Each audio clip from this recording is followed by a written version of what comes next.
All right, hey everybody. We are here with Geoff Sparrow, our Director of Engineering. Super excited to have this happening, Geoff. Those of you who've been watching, we have these occasional live videos talking to various subject matter experts here at Revision, showing you a little bit more of behind the curtain of the cool stuff happening in the world of renewable energy and all the other stuff that we do. Today we're talking about batteries. Geoff, you have been working engineering here for a really long time, but catch us up. What's happening in batteries right now? Yeah, great. Good question. Good to be here. Batteries are super exciting in solar right now, and just the renewable energy landscape. We're on the kind of the beginning of the curve of adoption rates really accelerating, and the prices really kind of plummeting with the batteries. The predominant technology these days is lithium-ion chemistry, and the big names in that are obviously the Tesla Powerwall, who everybody's heard about, but there is probably another dozen manufacturers out there who look really promising and are bringing products to market that are readily. And should we mention them, because I think Tesla does sort of suck up a lot of the oxygen in terms of the consumer awareness, but what are maybe pick one or two that come to mind and why they're exciting.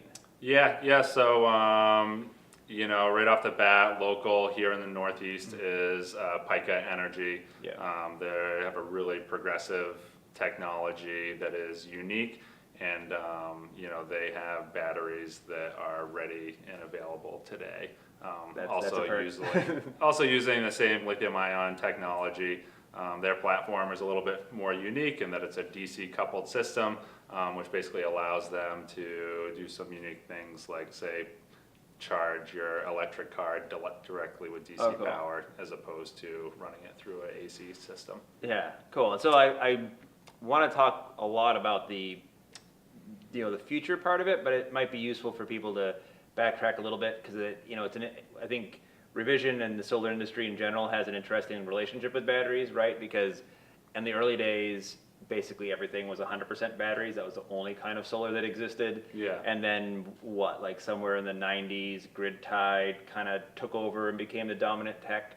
And now we're sort of going back to batteries. So do you want to walk a little bit about just where batteries are good and why they're challenging, and kind of why the battery market looks the way that it does now? Yeah, so it's evolved a lot in the last 10 years. Going back 10 years ago, it was, your off-grid only home. Maybe they had grid power, but wanted that kind of backup. And the products were good, but at the end of the day, it did look like a science experiment in somebody's basement or garage with a substantial amount of equipment. With the advent of grid-tied PV inverters, most battery systems, they didn't happen anymore because we could rely on our grid-tied PV inverters to basically use the utility grid as that battery, and that is still, what's most efficient today. But batteries have come back around because as we deploy more solar energy into the utility grid, we start to hit a tipping point where utilities don't necessarily want all that power at high noon on a sunny day. Gotcha. So deploying distributed storage to accompany distributed generation is basically why we're seeing a lot of batteries today. Cool. So going back to the technology and how it looks, as opposed to the science project in somebody's basement, these are very nicely packaged units that resemble, a small refrigerator. So everything is contained in one box with software that makes the system transparent right to through the internet or on your phone, so that you can see what's happening with it. So installation is greatly simplified, as well as reliability is greatly improved. Yeah, and I think that's an important point to note, because so it's like, for example, when we say battery, we don't generally, we sort of use that colloquially, but we don't. There's a lot more than in a battery backup system than actually the battery, right? Because a lot of the improvements have been, battery chemistry. You mentioned lithium-ion taking over from lead acid, but it's also the interface of how that battery talks to your house and talks to the solar array. Is that right? Yeah, so it really comes all down to the software and the platform that you're able to view and interact with that battery on. because the reason we actually want these batteries is to help flatten the load profile on the grid, and that is only achievable through smart software with smart algorithms built into it. Fortunately, that part is mostly automated, so we, just program the battery at the user level to say, stay charged all the time in case there's a power outage, or, don't export power to the utility, but instead charge your battery first, and then when you're fully charged, send it back to the utility. Or there's a function which is just keep as much of your power behind your own meter as possible, so you're really exercising that battery every day.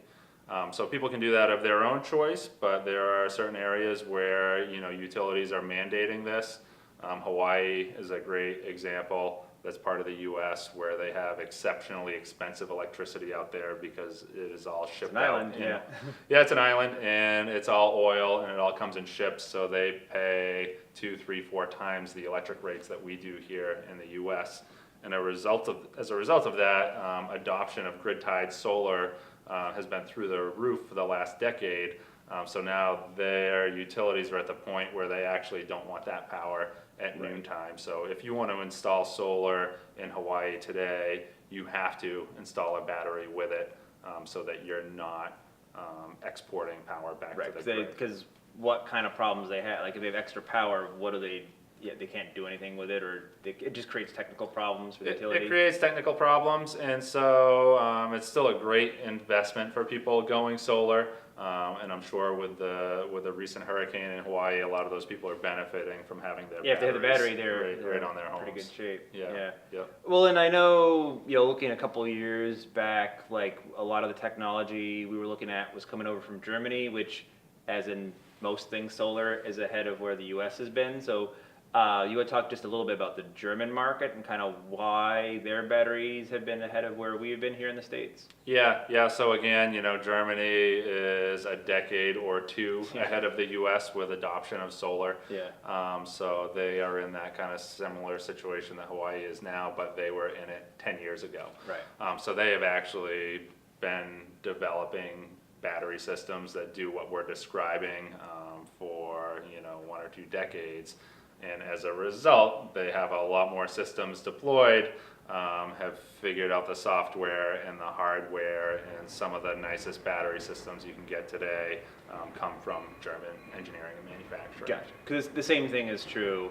The utility, once solar hits a certain penetration, great, we have the power in the middle of the day, but what we also want to do is sort of push some of that to nighttime, and the batteries allow you to just move around when the solar power is available. Yep. And, some, really progressive utilities that kind of can see the big picture and recognize that distributed renewables as well as distributed storage can really be advantageous for them. They will compensate their customers to install a battery and let the utility use some of that battery capacity. Green Mountain Power is a great example where they have a program, they've deployed roughly 1,000 batteries throughout the state, and somebody in a utility operating room has their finger on the lever to charge and discharge those batteries to help balance out demands on that utility. And the customers, as a result, are actually paid by the utility or compensated some way for letting them use their battery, which really helps the economics of it. Right. So I think this is where it's interesting to, because I think a lot of people still, when they think of batteries, are thinking of, okay, power goes out, I want backup power, and that is, a common use of batteries. But if you think about the context of, much higher solar adoption, actually batteries do a whole lot more.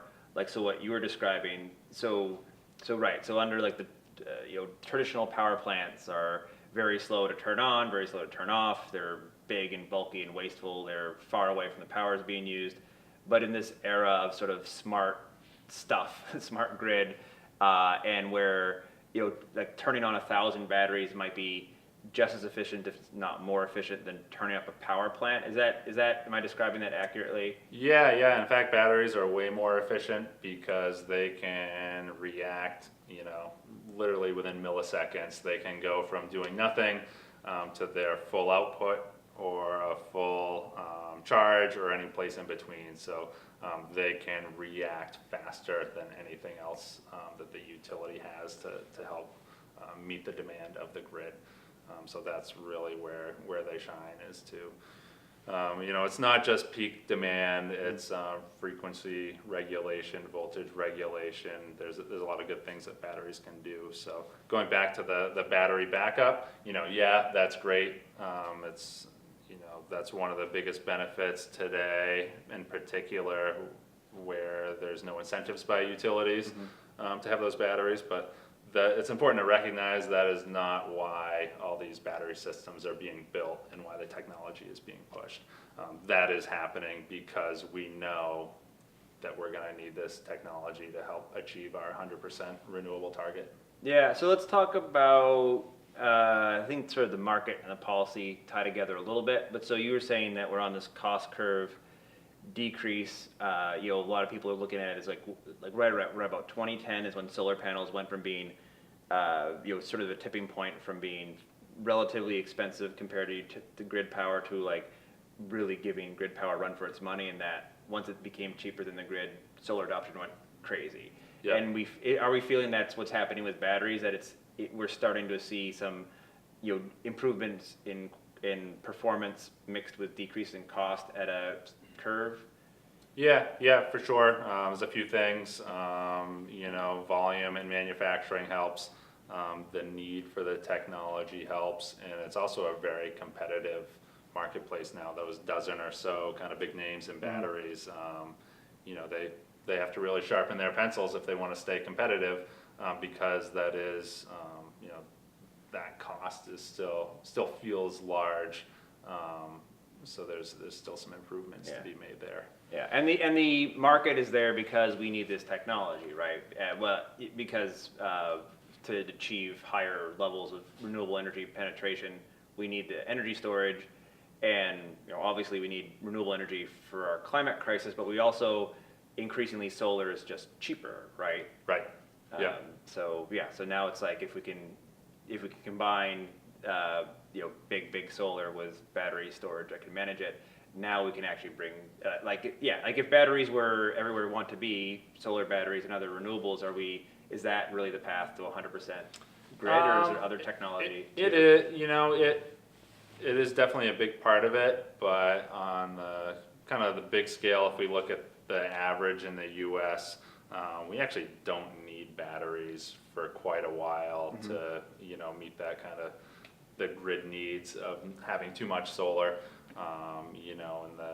In the Northeast, we're just a few percent of solar production on that kind of peak demand day. And really before batteries become a necessity from the utilities perspective, we got to be closer to 15 or 20%. Okay. So we can we still can do install a grid tie 5x. only and be good for a We while. can do a 5x of what is currently installed for solar before it becomes a problem. But we do have those smaller markets like Hawaii. California is another one where solar adoption rates have been very high for a long time, where those particular locations, they really need those batteries to start coming online to balance things out. Interesting. But and I think again, when you talk about the smarter utilities, the smarter regulators are trying to get ahead of any potential issues before there are issues. So it feels like we hear about these kind of innovative programs where certain parts of the country, like I'm thinking of like New York, right, and maybe Massachusetts too, are looking for sort of pilot projects that do interesting things with solar plus storage. Does anything come to mind of interesting case studies of how an actual project is achieving some of the stuff we've been talking about? Yeah, probably the most. So in Massachusetts and New York have both rolled out really aggressive programs to promote different battery technologies, so they can get those pilot projects out there and kind of get proof of concept. Stepping back a little bit, again, going back to Green Mountain Power in Vermont, they were one of the first ones to do this pilot project, and it was several years ago. And just this summer, there were some kind of articles that provided some data on how they save their customers a substantial amount of money that more than paid for the battery infrastructure they installed by keeping that particular utility's peak demand charge down on that hottest day of the year. Cool. where the highest load. That charge, your consumption on the peak day of ISO New England, that is actually a charge that you pay throughout the year. Right, yeah. So and they were able to watch that and basically discharge their fleet of batteries to coincide with that peak demand, and actually save themselves hundreds of thousands of dollars for the upcoming year. Right, because this is where it's funny. So in Maine, predominantly, everyone gets the same kilowatt hour in midnight in December is the same as a kilowatt hour in midday in July. But in actuality, the actual cost of running the grid is profoundly different on those two times. And so if you sort of look behind the curtain, that's how solar saves money in a way that's not as obvious to the sort of end user, because you just turn on your air conditioner, light switch, everything works. What you don't know is that, if the utility can reduce wear and tear on those hottest days, it actually saves money for everybody. And so some utilities are like, cool, here's an opportunity, and others, such as some of the utilities in Maine are less eager to embrace what that might look like. But it's interesting to sort of see the intersection of what's technologically possible, what the kind of current markets that exist are pushing, and then what the people, the regulators, and the entities that see where the future would be are actually moving towards the future as opposed to dragging their feet against it. So the kind of what we're talking about is the truly smart grid. And a lot of the big commercial customers out there, think of your paper manufacturers, manufacturing facilities, your kind of regional utilities, who all kind of pay that real market price of electricity. They get to see the smart grid, and they pay based on what it actually costs to produce and transport that electricity at any given time.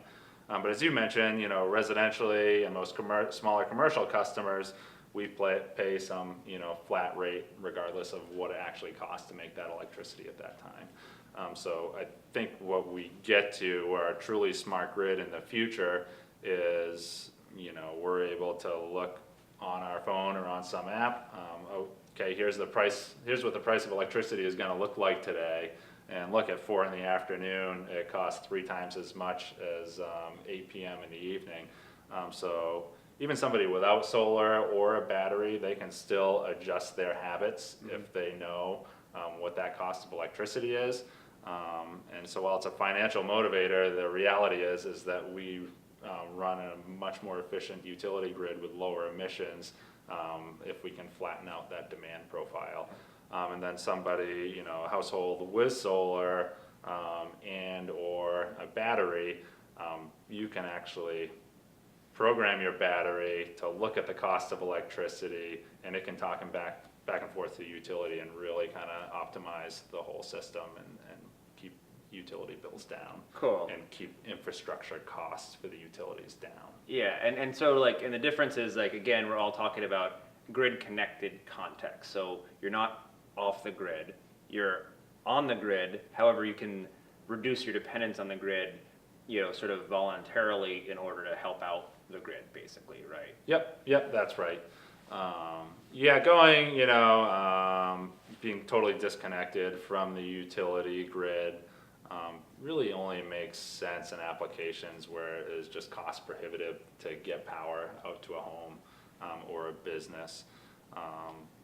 Living without a connection to the utility grid is really a change in lifestyle that looks good on paper to a lot of people, but in practice is a lot more challenging than they could have imagined. Yes, I can attest to that. And do any kind of going back to the commercial model, are there any projects that we have built that sort of show off what that could be in our territory? Yep. So I'd say, we've done a few projects for small commercial businesses that do pay demand charges. And again, a demand charge is something, it's basically the peak amount of power you consumed in 15 minutes over a 30-day billing cycle. You get about half of your utility bill is made up of that peak charge.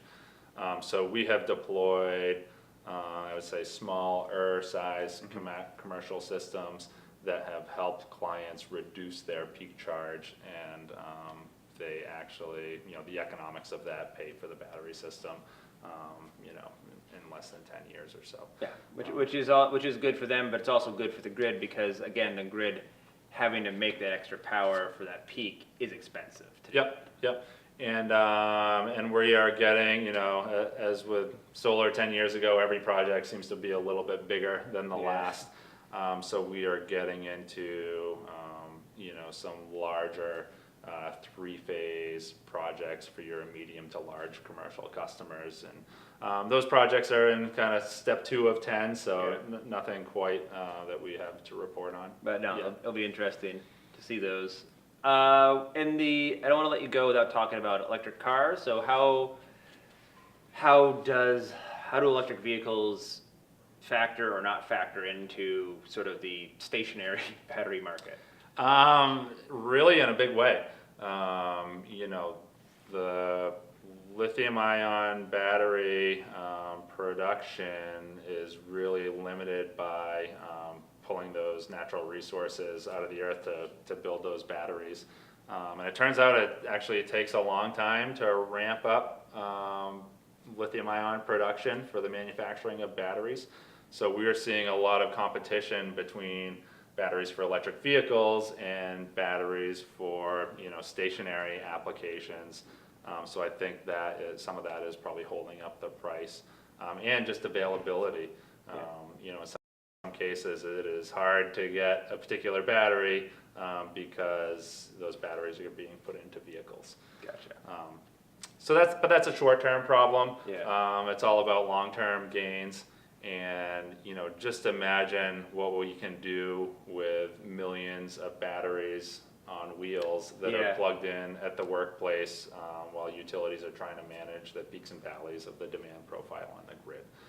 It's going to be a hugely powerful tool for us to use in the future, and it's technologically it's totally feasible. We could do it today, but it comes back to policy and politics and utilities, and everybody's got to kind of see the big picture, embrace it, and then figure out how to get it done. Yeah, and so anyone who's like super into this topic, we have, I think it's aged pretty well. We did a pretty in-depth blog series walking through everything from basically the birth of the batteries back, to emerging markets, applications, and chemistries. But I would like to hear an update on that a bit because with solar. There was a moment where it seemed like to achieve a cost curve, they needed to innovate beyond the current, the way they made panels, and now more or less it seems like the crystalline silicon model panel achieving mass production was actually more important than a technological breakthrough. Not that you have a crystal ball, but if you look at batteries, are you thinking, well, I think we're going to be with lithium ion for a long time and they just need to make lithium ion better? Or are we thinking we're going to see some sort of transformational, is there some sort of new chemistry coming out there that is almost ready to hit market that'll show some of the transformational energy storage needs that we have? Yeah, great question, and definitely a challenging one to speculate on. I think we'd be naive to think that lithium ion was the end all be all of batteries. It is certainly the best one now. I think it's a viable technology that works, and it is hitting that mass production scale. So I think the next chemistry that comes out is going to have to be probably significantly less expensive to manufacture in order for it to get ahead of lithium ion without that real high volume manufacturing kind of advantage. So I expect it'll evolve over time, but for right now, today, lithium ion seems to be the horse reading the race. Cool. And I'm just going to see, all right, right, we didn't have any really comments really, so I think this was a great time, Jeff. Thanks so much for coming in. We'll probably talk about batteries some other time, or maybe we'll go check out an installation somewhere, but appreciate you taking the time. Awesome. Yeah, thanks a lot.